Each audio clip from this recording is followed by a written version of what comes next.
In the late 1800s and early 1900s, scores of Armenians fled their homeland to escape the systematic persecution and slaughter of their people waged by the Ottoman Empire. In 1914, Armen Alchian was born in a community of displaced Armenians that relocated in Fresno, California. This community in Fresno was very close-knit and was characterized by a sense of family and supportiveness. That was a big advantage because the parents would sort of steer their children. You're always living with the rest of the big other clan group. And your parents would steer you into you'd be playing with them all the time. You're always visiting them.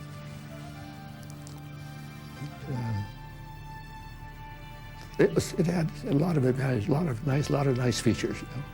You were never at a loss for friends or help. If you were in trouble, someone would help. As a young man, Alchian studied at Fresno State College before earning his degree at Stanford. He continued at Stanford, earning his PhD in economics in 1943. His entire teaching career was spent at UCLA with extensive consulting at the Rand Corporation.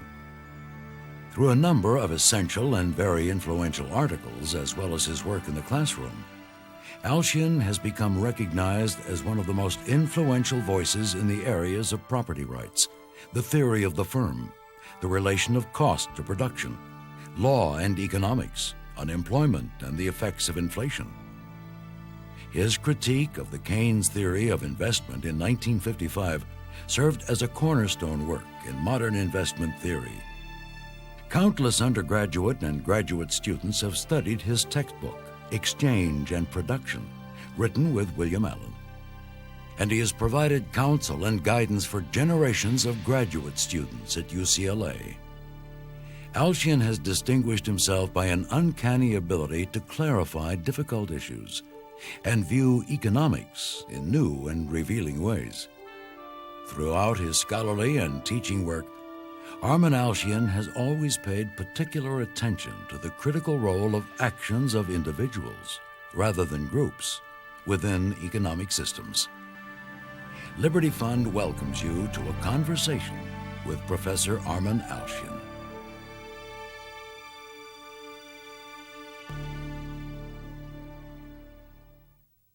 What drove your grandparents on one side and your father on the other side to come to America? Well, the same thing. My mother's family and my father's family both came from roughly the same area in Armenia, Erzurum area it's called. And my mother was then at that time called a Yannikian or a Normart, because when the first Yannikian came to the United States, he said, "I'm a new man." And in Armenian, Nor is new and Mart is man. So he took down the word new man. So you go and you say you're Normart means you're a new man. That was my mother's family. They grew up in two little towns, not more than a few miles apart. They knew each other. Those Armenians are clannish. There's a big clan. Was it political forces that drove them to America, or economic freedom? No, it was the Christian and the Turkish persecution. They used persecution.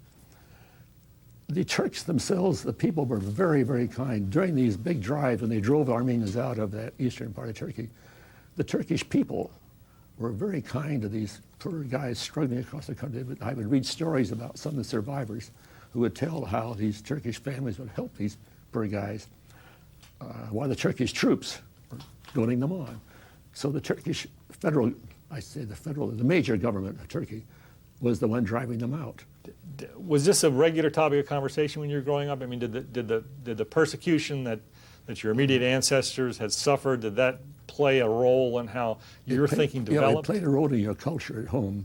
The Armenians were very, very clannish, and it continued on to the 1917s in the wartime. There was still continued on. There were big charity drives. So when I was up at the time, I was to the 1920s, 25s, the Armenian community in Fresno would do quite a lot, raising charity money to ship over to Armenia to bring more people out.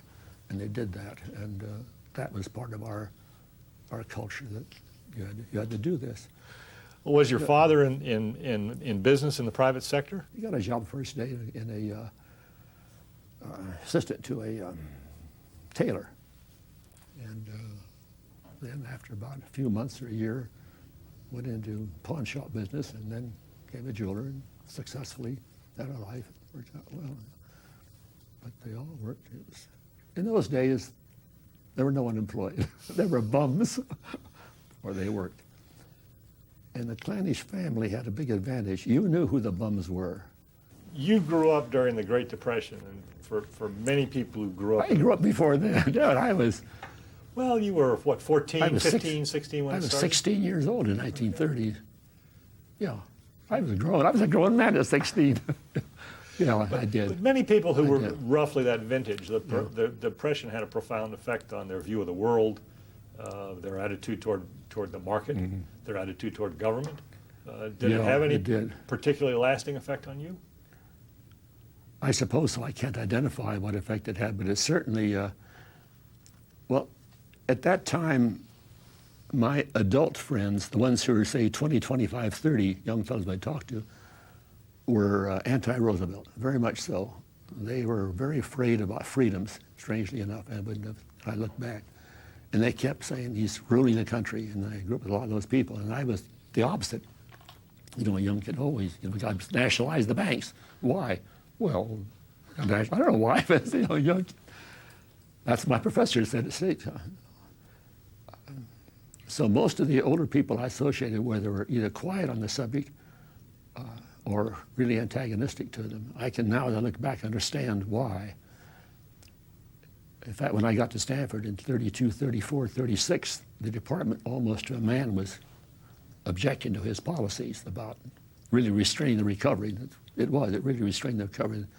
Because in the 34 to 36, it was clear there was a lot of discussion. Why is he doing these crazy things that are reducing incentive to recover? Price controls and regulations and all that. And your attacks on business are phenomenal. You have to live through that, I think, to realize how businessmen, particularly Wall Street, were the devils of this world. It was just amazing, awful. It taught you it didn't teach you. It created a suspicion of what government was doing, that they didn't always know what the best thing was for you. And this was so adamantly expressed so often. You started your college at Fresno State, which I guess must have been a very small school, and then transferred to Stanford. Did you start at Fresno State for financial reasons? I had admitted to Stanford as soon as I got out of high school in February, and we applied, and I got back letter right away. You're accepted, you're admitted, and went up there in the summer because it looked like I was going to be able to finance it.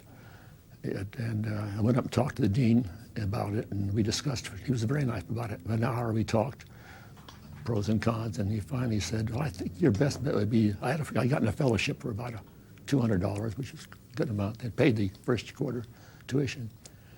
He was sympathetic. He said, we're having a lot of trouble like that, and he said, it might be best if you were to stay in your local state college, good college, Fresno State, until things get better and then come back. We'll always accept you. You got a permanent invitation, don't worry about it. So I went back. I cried, terrible, and went to Fresno State. And it was a good experience. I had a good teacher there, better teacher than at Stanford. They really were teaching you well. So I don't regret that at all, but I do regret the inability to go, because that was really heartbreaking. Even now it makes me cry in a way. And then 2 years, I went to Stanford, and I was only at Stanford 2 years. Some of your professors at Stanford at that time turned out to be quite famous. I mean, can I reel off a couple of names and ask you to tell me what sort of impact they may have had on you? Alan Wallace, who went on to become the president of the University of Rochester and Undersecretary of State. Leo Harris, whom I just mentioned, and the football coach, and Alan Wallace, the two non-relatives, are the big heroes of my life. He came in 37, I think it was 37. I didn't know who he was. I'm a new guy teaching statistics. And I took his class in statistics, 3 of us. And he gave us the modern new statistics. It's an eye-opener. It was a great probability theory. He gave us R.A. Fisher's biological methods. It's hard as hell to read. About the famous lady tasting tea, whether you put cream in or put sugar first, can you tell? The lady claims she could tell when you gave her a cup of tea whether you put the cream in first or whether you put the sugar in first. And their problem was to test her ability to do that. How would you design the experiment? That was his first thing. And it was a good problem. design experiment, the testing of hypothesis, all done. And that was the new statistics. And here it was, it had just been out right at the beginning of the time. And so I was taking Alan Walsh's course, and he would ask me, well, what are they teaching over in economics? Same department, of course. And I'd tell him, he said, what do they teach about price controls? I said, nothing. He rolled his eyes, you know. For some economists, and I'm sure other disciplines too, their dissertations are real sort of staging grounds for later success. In fact, sometimes they're arguably their best work. Was that true of your dissertation? This is my worst work. I was saved. I started in 1940, and the war came and I couldn't work on it. And it gave me a good excuse to get by with these. So I finished it up and gave it in as wartime. You know, it's a war, signed dissertation, out you go. So the war enabled me to literally cheat on dissertation. You could get by the cheap one, and which is probably as good as not. What is it that you're working on now that's more important to you than an extra round of golf every day? Well, not much more important than just being able to get out and play around the golf indicates something about the state of your health, that you can go out, and that's sort of reassuring, because there are some times when you just can't do it. Your back gives out, and that does make you feel old. But when you get out there, especially in the morning with the sun coming up, it's really beautiful, you feel good. And that's the joy of playing golf. It's not the afternoon sweating around trying to sink the ball every time. It's just being out there. And does that answer your question? I'm not sure. But then if you come in off the course, though, you're sitting down at a computer and you're still writing. Well, then when that off the course, it's, I guess now the principal interest is writing the textbook. A chance to say what I think is useful economics for an ordinary person. In particular, my daughter and son, my son wanted to know what the hell you taught. You know, what is it you're getting all this money for? What do you do? So I said, oh, you use the textbook for that. And then my daughter, who is economics, got her PhD, I thought she ought to be better. And so I was writing that. But not first. When I first started to revise it, I thought I'd revise it because it'd be a useful book. But as it dragged on for years, I thought, why in the hell am I doing this? And I said, oh, for my daughter. She'll learn economics better than she now knows it. And I think she has, because she's read every sentence over and over and tried to improve it and tell me what should not be there and what she'd like to have. And so in that sense, I've been motivated by teaching my own family about this material. Your first paper, your first sort of full-length paper was called Uncertainty, Evolution, and Economic Theory. Yeah, good paper, good paper. Must have been pretty good. It's still generating citations. Yeah, it was. As I read it not long ago, and I thought, I can't write that way anymore. I didn't write that, did I? I really didn't. And that same impression, Jacques Hirschleifer, who's very, very good, written a lot of earlier works, he says the same things. I read my earlier papers, he says, and I can't believe I wrote that stuff. So the debate at this time had been, do businessmen really maximize profits? Do they really sit down and, or do they really use marginal cost, marginal revenue concepts? Are they really maximizing, are they trying to maximize profits? And so what was the key idea in your paper, in this one? It doesn't make a damn difference what they're trying to do. You know, if they don't get close to that, they aren't going to survive. So what a guide tries to do is less important than what the survival tests are. You know, if you try to get tall, you can't get taller, but if you aren't tall, you aren't going to survive. I don't give a damn what your incentives are. It's what you do, no matter why you did it. That's what's been the pervasive point. I didn't realize until in the 50s, 60s, after this paper, how much evolutionary theory had fallen out of the mainstream of analysis. Because in the late 50s, I think, there was a conference in Chicago which almost revived evolution as an inherent part of our analysis. I don't know whether you knew about this or not, but there was this thing, and I was taken aback that as if between the 1920s and 1950s, it had just been ignored in the way we think about events in the social sciences. Well, there's a line in that paper that I every once in a while use to my students to take them aback, and the line is, even in a world of stupid men, there would still be profits. I wanted to take out the even. In a world of, This paper was published in the Journal of Political Economy, Yeah. and was Milton Friedman at that time involved with the JPE? Did he have any role in the acceptance of this paper? Somehow, I can't recall now, he saw the paper before it was published and wrote back to me a very encouraging letter saying, yes, we'll publish it. I think it was what it said, yes, we'll publish it. Just make a few of these little corrections. I guess shortly before and after this time, in addition to worrying about this problem, we're also thinking about the relationship between production and costs. And in fact, you ended up publishing several papers on this topic. When did you start working first on the link between production and costs? That came after I started working at RAND. At RAND, we began to look at the cost of producing different kind of engines and parts. I started to work on the measurements of costs because they're costing airplanes. And I'd go look at the literature, and I couldn't quite understand what they were talking about. I'll explain why in a moment. And what I can say now as I look back at it was that we had just used the diagram and put it on a horizontal axis, 1, 2, 3 output, and never thought about what the dimension of that output was, whether it was volume or rate or speed or whatnot. But in looking at a real problem and trying to give a sensible answer, I began to realize we had to understand more fully. I looked at the engineering literature on costs, and we're getting results. We're getting statements completely contrary, not completely, but contrary to economic principles. They had falling marginal costs. They literally call them falling marginal costs. Now, any economist knows that marginal costs always are rising. They don't fall. But here were engineers, not only were they falling, they're falling at 20% every time you double the output, called the 80% curve. I went into Charlie Hitch, and I said, Hitch, look at this data. Look at what we do. It's interesting. I said, well, something is wrong. I don't know what it was. In looking at that one day, all of a sudden it hit me. Oh, these numbers are the number of planes you have produced.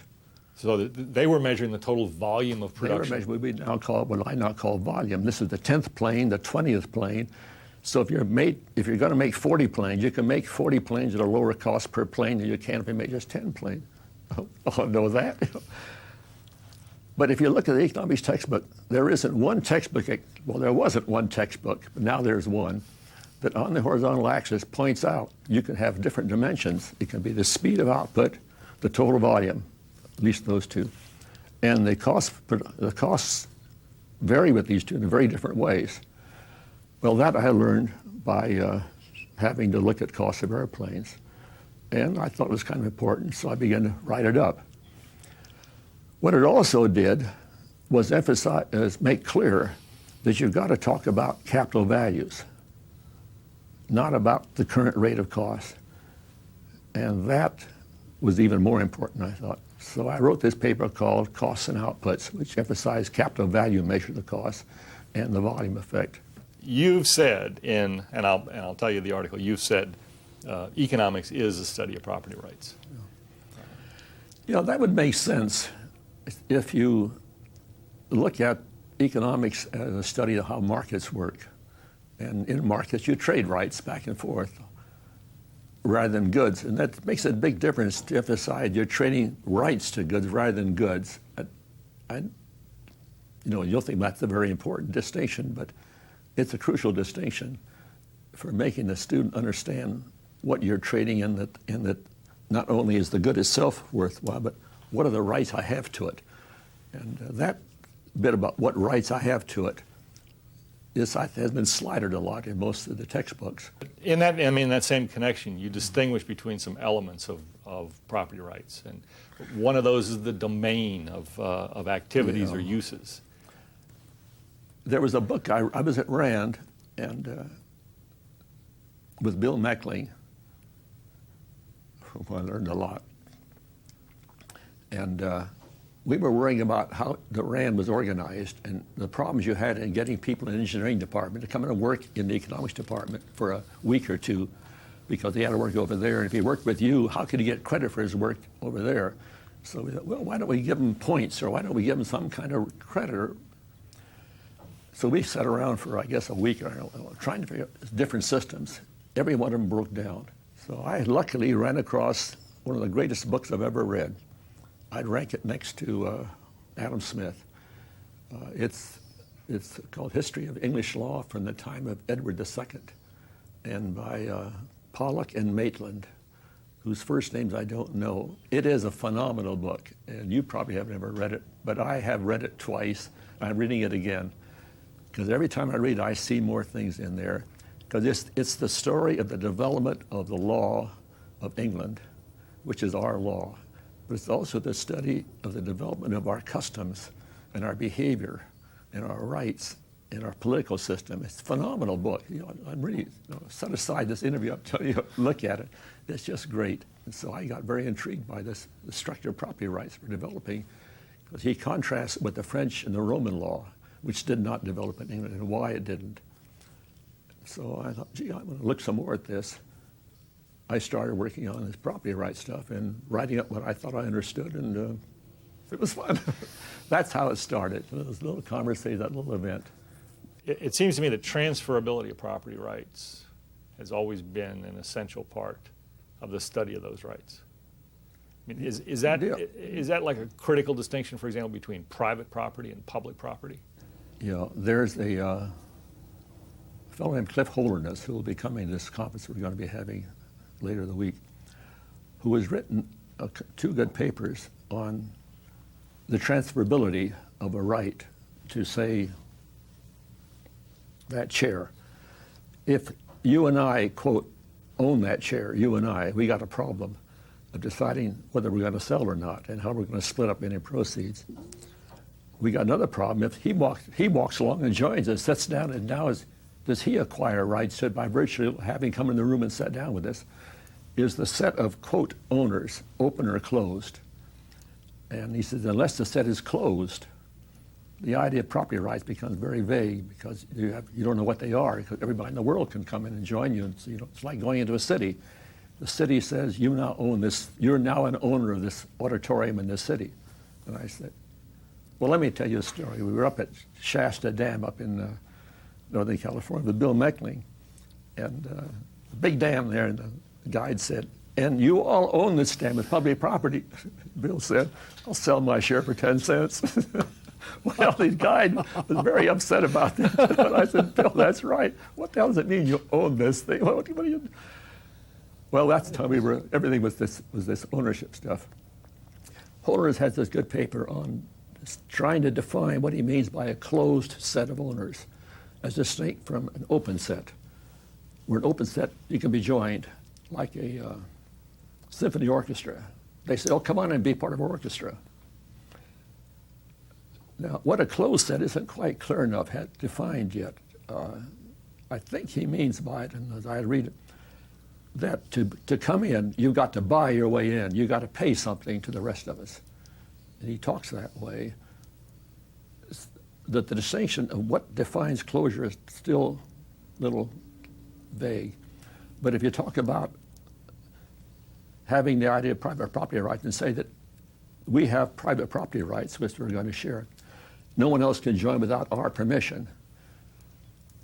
Now, in a corporation, it's a privately owned thing. We have several owners, but a third party can come in without our permission, but he has to buy his way in. Mm-hmm. He's got to buy his rights from one of us.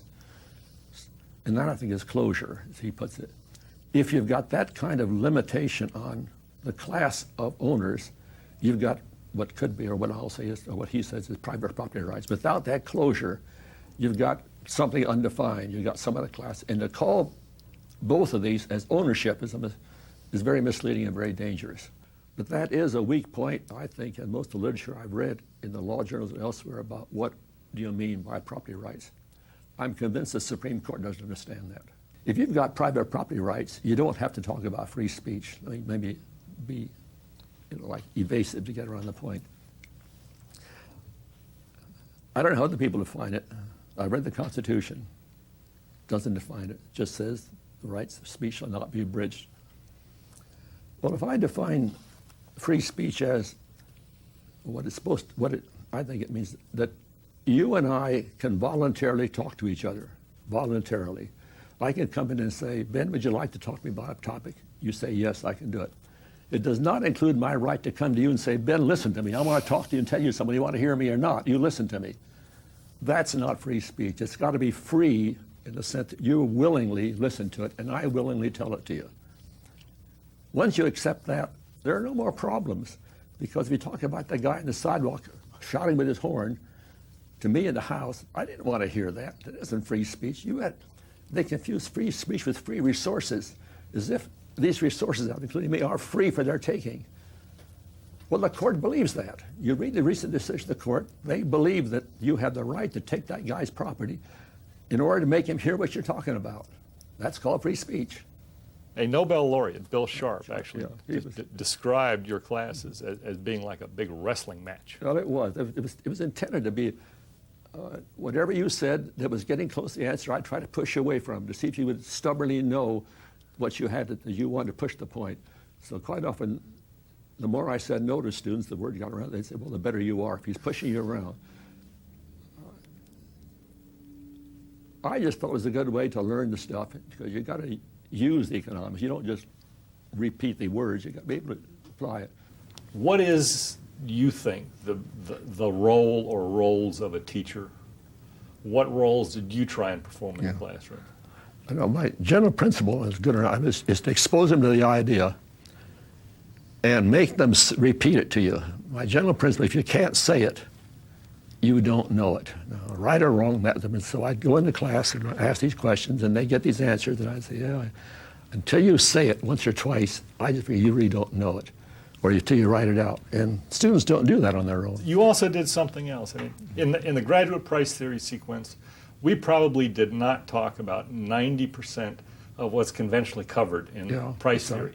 But the other 10%, you learned harder. we learned that very well, and I always felt like that was a systematic attempt on your part to teach narrow but teach deep. Yeah, and Elmer Fagan back at Stanford said, "Don't teach too much. Teach a little bit. If they learn to learn how to learn economics and use it, they'll do it the rest of themselves if they want." That was the graduate, and I just said, I'm going to teach a little bit. I'm not going to try to cover everything. What we teach, we're going to cover well, and then you go out and apply that. Most people think of you as a price theorist, a microeconomist, but you've done at least one strand of work that most people would consider to be rather macro-oriented, and that's the work you did with Reuben Kessel on inflation. Yeah. How did you two get started working on inflation? He came to Rand. There was McLean, Kessel, no matter, long group.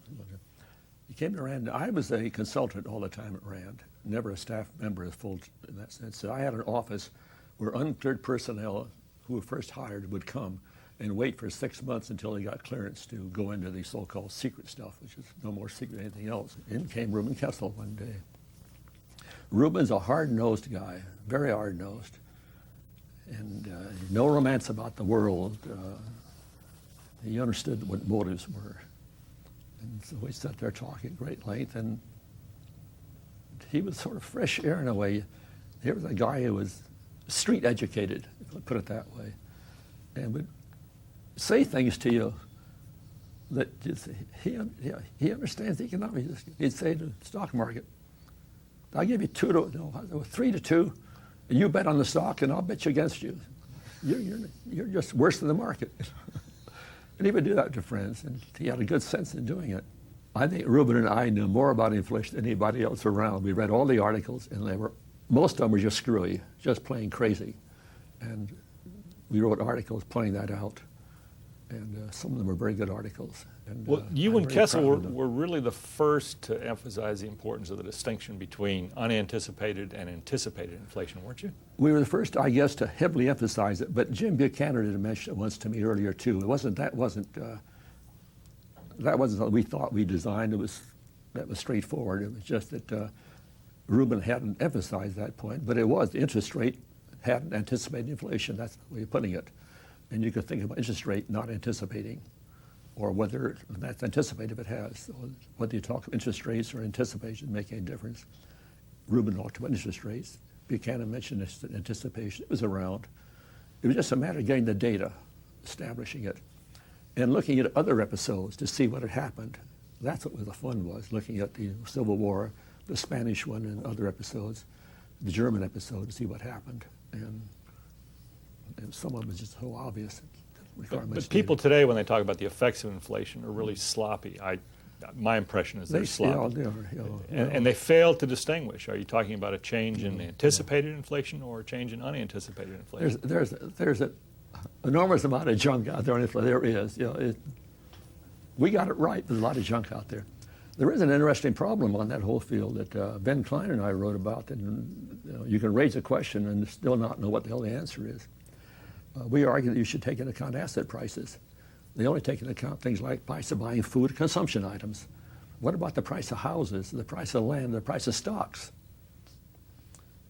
Well, there's pretty wide agreement now. Yeah, we ought to do that. But how?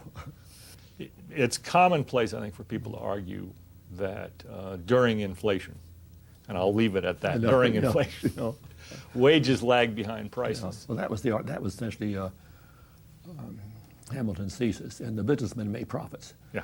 And Keynes said the same thing in his. No, he didn't. In his first paper, the treatise. No, not the treatise, but the one on the Indian currency. There was one way back then. Indian currency reform. Was it that book? I think it was. He had it right, but on his treatise, he had it wrong.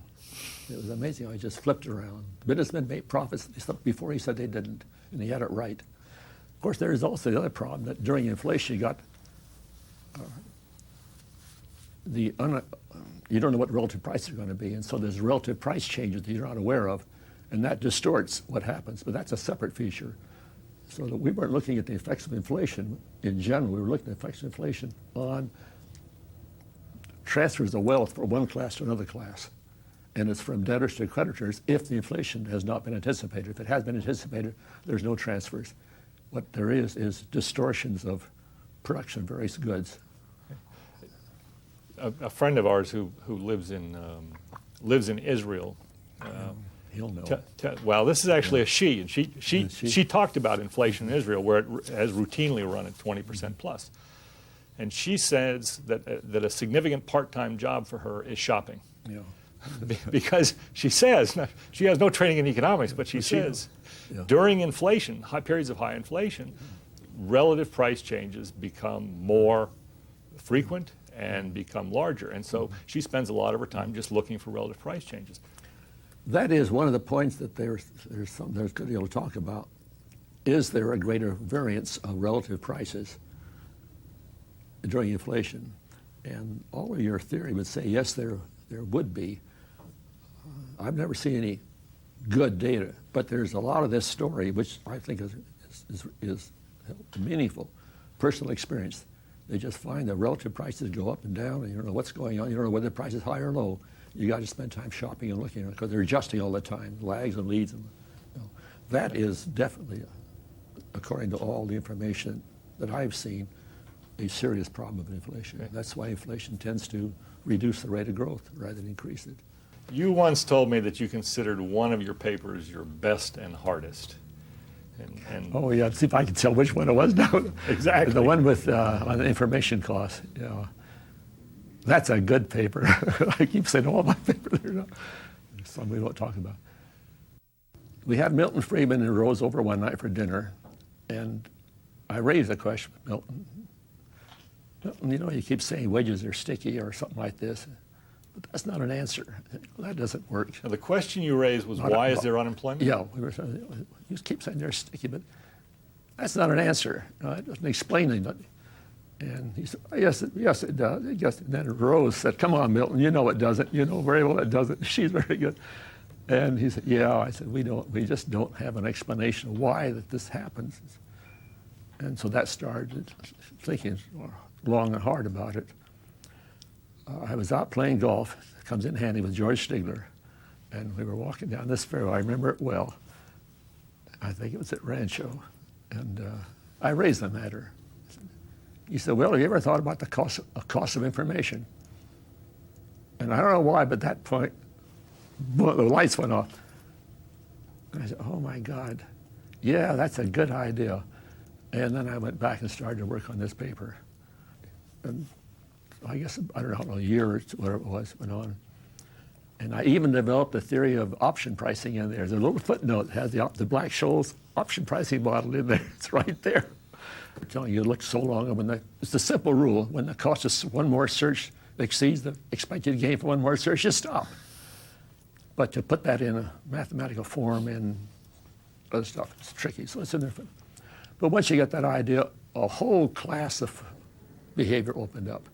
And from that point on, everything I do now is, everything we all do is a search theory. To show you how, this is a digression, but it's fun, how much that idea appeals to people when you teach it to them. I was teaching the federal judges, and I would go into that class. After I did this in my classroom to see how it worked, I said, well, you got out of law school, you got some offers, didn't you? They all come the same instant. How did you decide which one to accept? You looked at what you had and you said, well, this is the one I got, the best one, but why didn't you look another 6 months?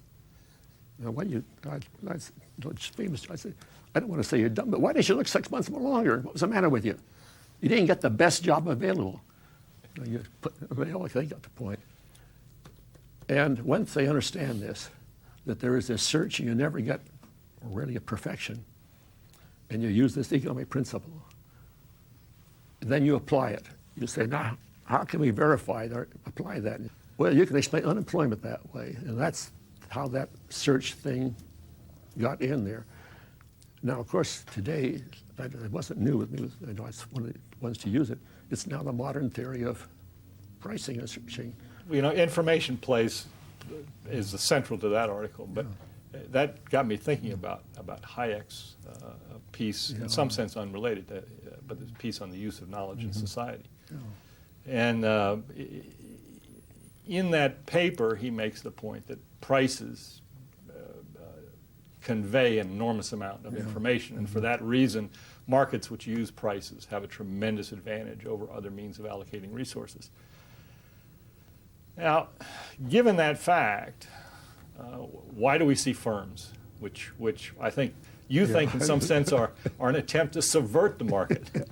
This sounds like setting up a dead deer in front of a lion and say, what is that? The lion knows damn well, boy, I didn't really like that. It's a setup in a way. Well, it is for me, because as you well know, that while I thought Coase's work on the theory of the firm was great when it first came out, I think it's just dead wrong. This is only a trivial part of Coase's work. He could reject all this from his record, he'd still be tremendous. So it's not an attack on his work, it's an attack on one little issue, and that is his reference to transactions costs as the reason for the firm. And one way to get at that is say, well, why do people get married? To reduce transactions costs. That's what he'd have to say, because a marriage is a firm. So if you put it that way, you're saying, well, you aren't telling me much about what the marriage is. You're telling me that if you get married, you reduce some transactions costs. But why in the world should I get married in the first place? Why should I form a firm? Not just to reduce transaction costs. That's not why I form.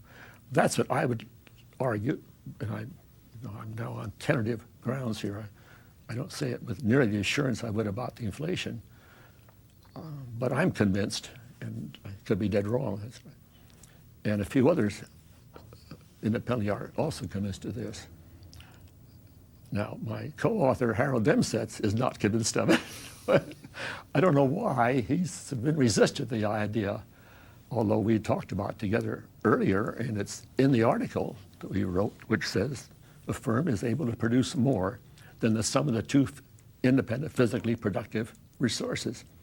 It's more productive, not in the sense in which specialization merely avoids higher marginal costs. You don't do what's more expensive to do it. I do what's cheaper for me to do. We don't raise our productive possibility. I can't do any more I did before. You can't do any more I did before. We just don't waste time. But when you go form a firm, the allegation is we join to do something different that we couldn't possibly do we just produce more. We're what they call it super productive. The total production potential increases. So God gave us a miracle. And I said, yeah, you get married, why? To produce that child. Now, you can't do that by transactions, cost reduction. That's not specialization. We call it teamwork. What the hell teamwork is, I don't know. Anyway, that's a rough idea. But then you have an entirely different paper on firms that doesn't rely on teamwork at all. Your work with Ben Klein and Bob Crawford on vertical integration. Yeah. What Harold and I did not emphasize in the teamwork in the first paper was the dependency among two people. We had this teamwork, but we didn't talk about how you got to keep him tied to you so he can't exploit you by saying, if I go away, you're going to lose a lot of money. We ignored that, as I recall, we ignored that problem. We never thought about it. It wasn't later until I was working, I guess it was later, with Bob Crawford, who'd come to UCLA to spend some time there just studying. And we thought we were working on the problem of so-called integration, vertical integration at that time.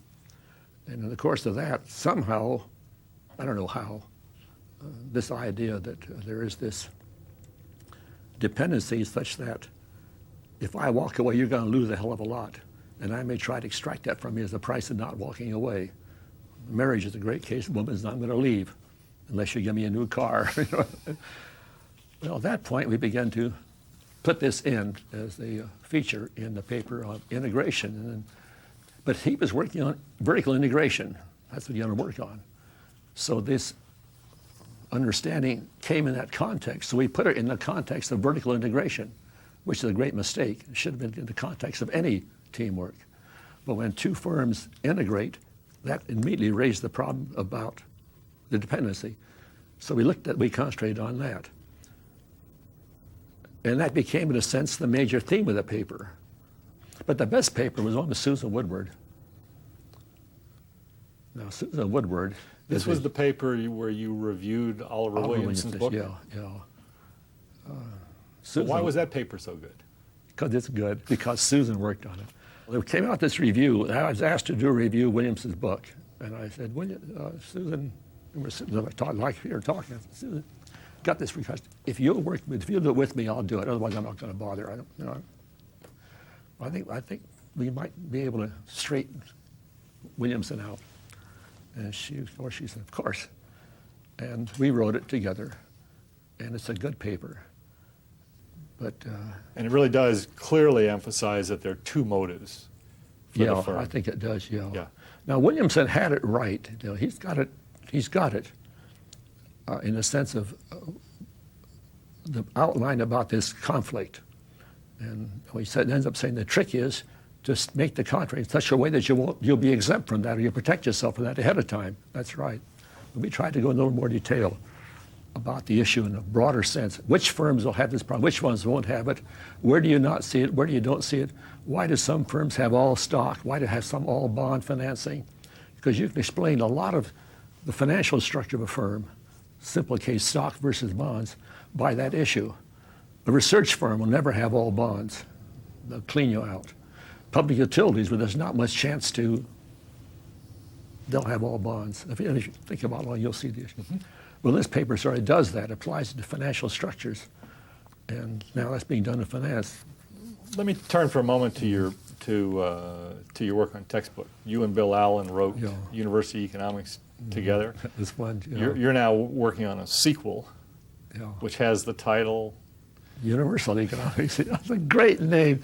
The editor of the Oxford Press said, I like that name. I said, well, it is universal, except with private property. But it's universal. But the principles, I said, universal. They're just applied to the private property structure. Well, what impact do you think working on a textbook had on the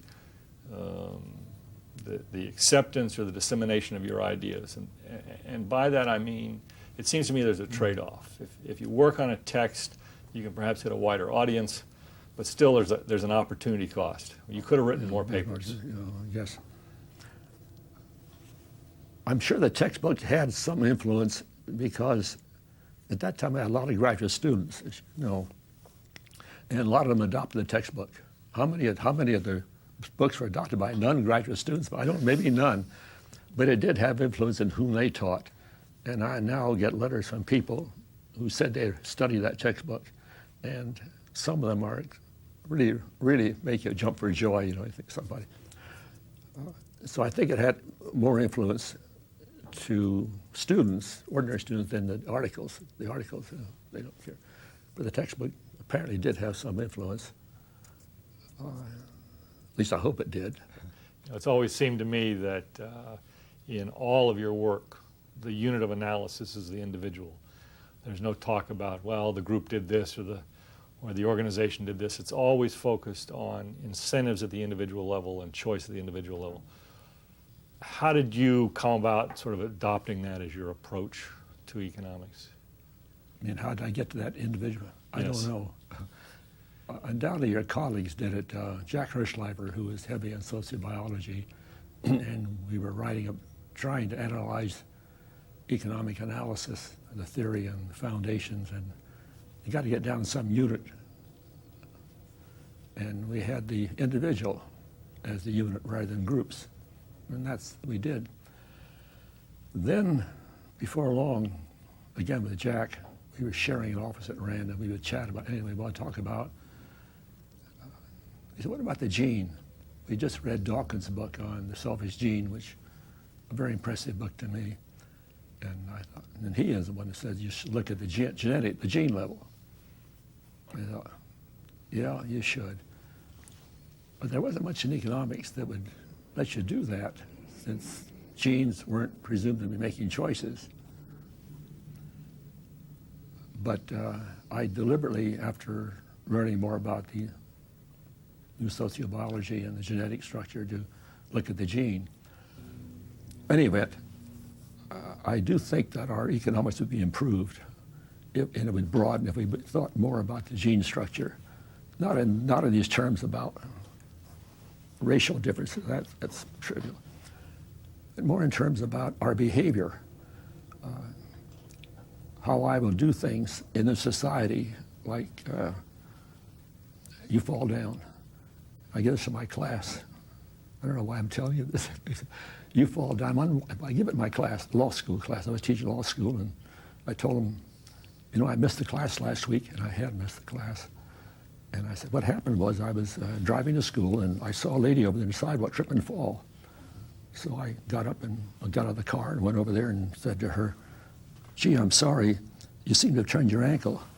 And then I said, well, for $50, I'll take you to emergency. Otherwise, I'm going to go to class. And straight face. You know. I can see the students out there. and I said, well, what are you complaining about, Phil? I've been teaching you economics. And after all, you know, if the price is better, the lower price, it's more do the more valuable thing. Because I was missing a class. And the class is worth something to you. Maybe worth $1,000, I don't know. But here I was and give up a class to help this lady. I don't go around giving people gifts on the way to school. I see somebody poor or somebody, I don't go around stopping. So what was wrong with that? Well, the law school students, they can't take a joke. Their life is serious. But I raised the question, why would somebody do what I did? Why would I stop and help her, knowing it was going to cost you fellows a lot more? It's going to do more damage to society at large than helping her get home. But I did it. Okay, you lawyers, tell me why I did it. Tell me what's good about that. Couldn't get an answer. They went through all this gobbledygook and stuff. And I said, but it's true. We do things like that. We impose upon ourselves and certain people emergency help to somebody else. Why? What makes us do that? Economics can explain that. I said, suppose we didn't have that custom. Suppose we weren't taught to be good Samaritans. What would life be like? And they began to see the point. I said, well, that's fine, but why do we help ourselves rather than somebody else? Why would it turn out that your clan helps the clan more than it helps some stranger? Give me an answer for that. Culture. I said, fine. Why would I help a person rather than a dog? After all, they're living out. They got very similar genetic structures. Why would I help a person rather than a dog? Well, I got to see genes. The more common your genes are, the more you'll treat them as a group. that was a great couple of days lecture for a class. It's a good problem to give the students, particularly when you give them the economic explanation that, look, if we didn't do that, the clan would suffer a greater loss. And we do live as a group. We're not individuals. While we talk individualistic, fundamentally economics talks about groups, the genetic group.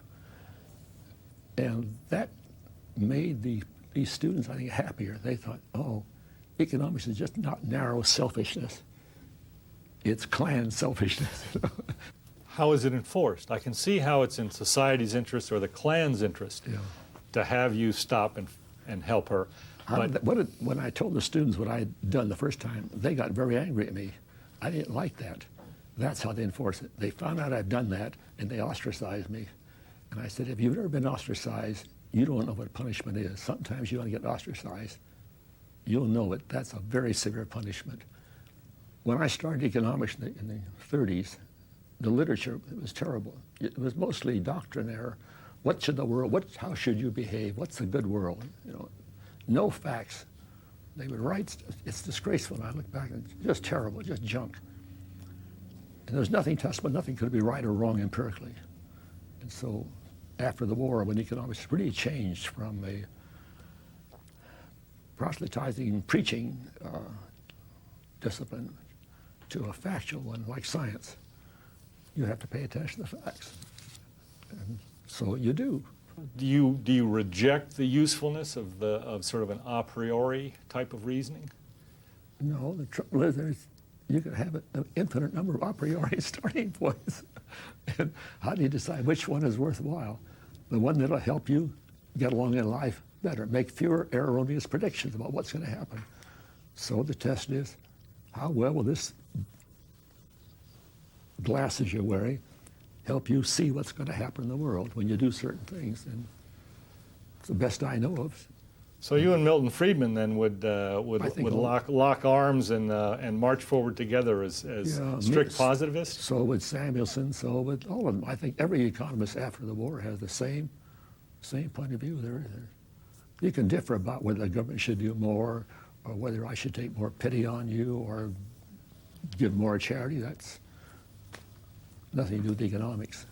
It's just you got guys who are very powerful in their ability to convey ideas, and Milton was very powerful in this respect, and Paul in that respect. Some people claim that there is a conflict between property rights and human rights. Yeah, you're waiting for me. You're waiting for that one, weren't you? Yeah. Property rights are what enable human rights to be revealed, to be exercised, to have the rights. You can have rights, but can't exercise them. What the hell do they mean? Property right is a human right. That's all. It's the right of somebody to use certain resources, and not you, but me. But are there often conflicts between these two? I hesitate to say types of right, but let's talk about the right to vote, which most people wouldn't think of as being a property right, would call a human right. And the I don't want to call it a human right either. Call it a political right. Political right. Yeah. Okay. Good. So both of these you would call human rights. Yep. All right. So the right to vote and the right to own land would both be human rights. Yeah. One we would typically call a property right. The other one we would call, say, a political right. Sorry. Yeah. So would it be correct to say there are often conflicts between property rights and political rights? Let me say no. There's no conflict. Just elements. I don't see why there'd be any conflict. Most of us would agree that I have some right to lobby regulators. And let's suppose you have a piece of land, and it's a nice-looking piece of land. Why did you say to lobby? To lobby. To talk to me. Well, but you're not the regulator. You have property rights in a piece of land, let's suppose. Well, all right. I own this hotel. All right. And someone who's a stranger to both of us happens to be a local politician. And I say it'd be nice if this hotel lowered their prices for me, or just let me use the parking lot to park my cars in. Yeah. All right. Come and ask me, and I might say yes, and I might say no. But instead of asking you, or instead of offering you money, I might go to the politician and say, sure, you would. All right. Yeah. So in that sense, is there a conflict between your property rights and my political rights? No. I don't see any conflict. You have the right to go to talk to anybody you want to talk to. persuade them to commit suicide, to persuade them to marry your daughter, persuade them to give you money, persuade them to vote, which is, says persuade, influence the king. Nothing to do with property rights. Now, if you tell me you want to persuade him to take away my property rights, you got a right to do that. After all, the property rights are what the rest of society will enforce for me. If the rest of society says we're not going to enforce rights anymore, okay, don't have them, they're gone. So then are the only conflicts the conflicts between human beings because we live in a world of scarcity? Yeah, that's right. Yeah. It's the word. When you talk about the government taxing, taking this wealth away from me, it's not the government. It's you and you and you. You're voting to tell that government, the military leaders, to go and take money from Alchian and give it to you. And it's not the government. It's you, that are out there persuading. We don't put it that way. That would be very antisocial. It would destroy our society. No, it's you guys that are the competitors in this world. But after all, without you, I'd be even worse off. So, they're like me. They want more too. So I don't complain. Well, do markets enhance freedom? Do markets enhance freedom? No, that's a dumb question. Well, you can't answer why I say it's a dumb question, even though I don't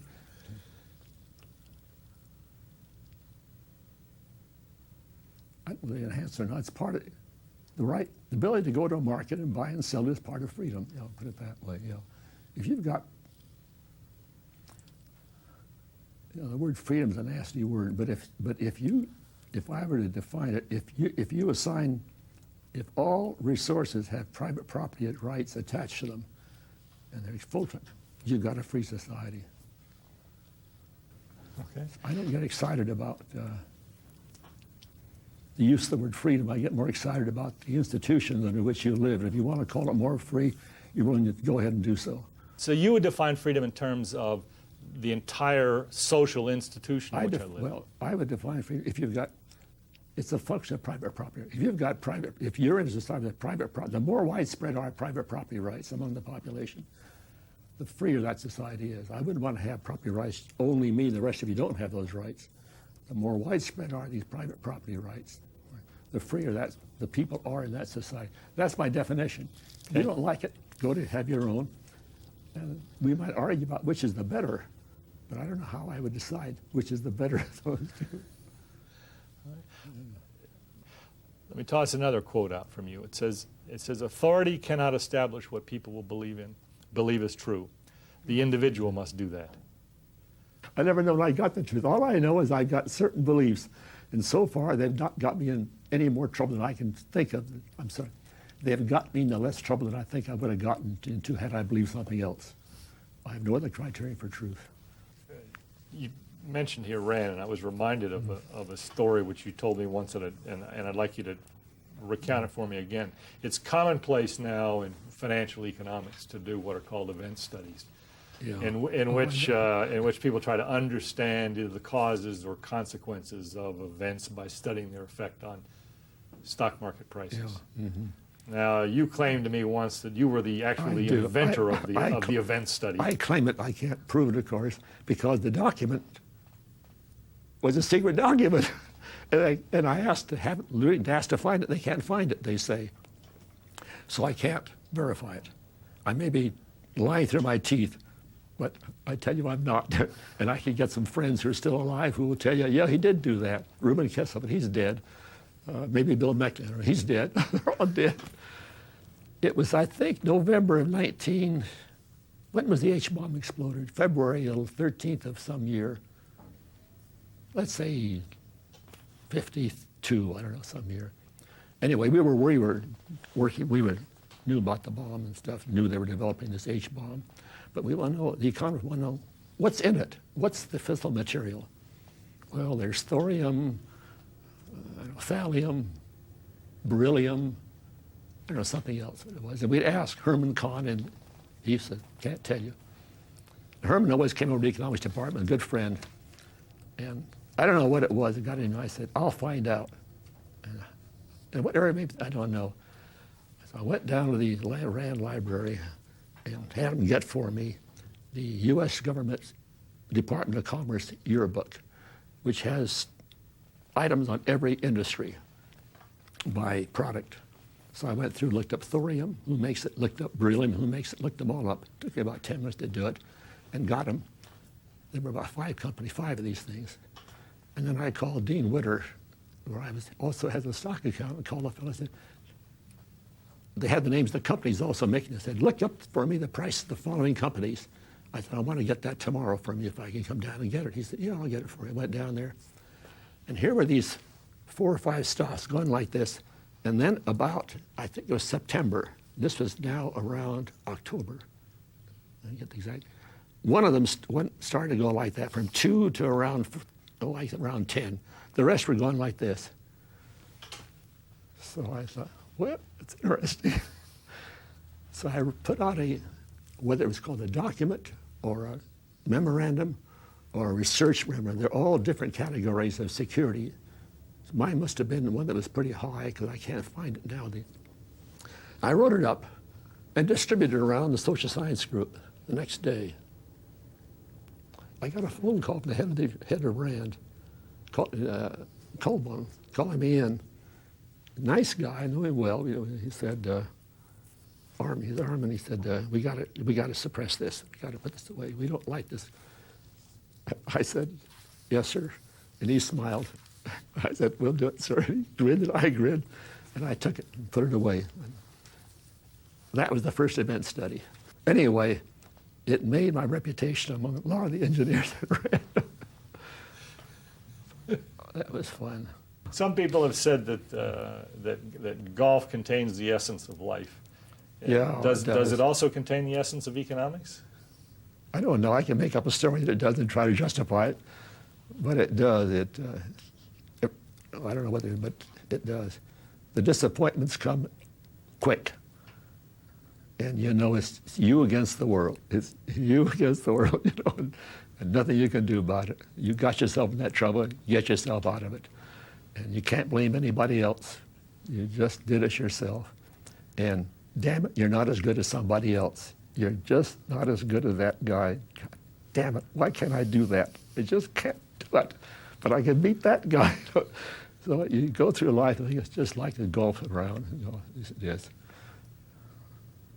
It's a nice story, whether it's true or not, I don't know, but it's satisfying when you have bad days. Well, I've experienced another life. You know. And there's so much to do to just little chance events that seem ridiculous to influence the outcome so strongly. And you can see why the Greeks believed in gods. Things happen out there that just couldn't happen unless somebody deliberately pushed that ball over. You know, it cuts down this line and suddenly turns that way. You do it again and it goes straight. Each time it turned, who the hell pushed it? I'd be a believer in the Greek gods, sure as hell if I were a Greek.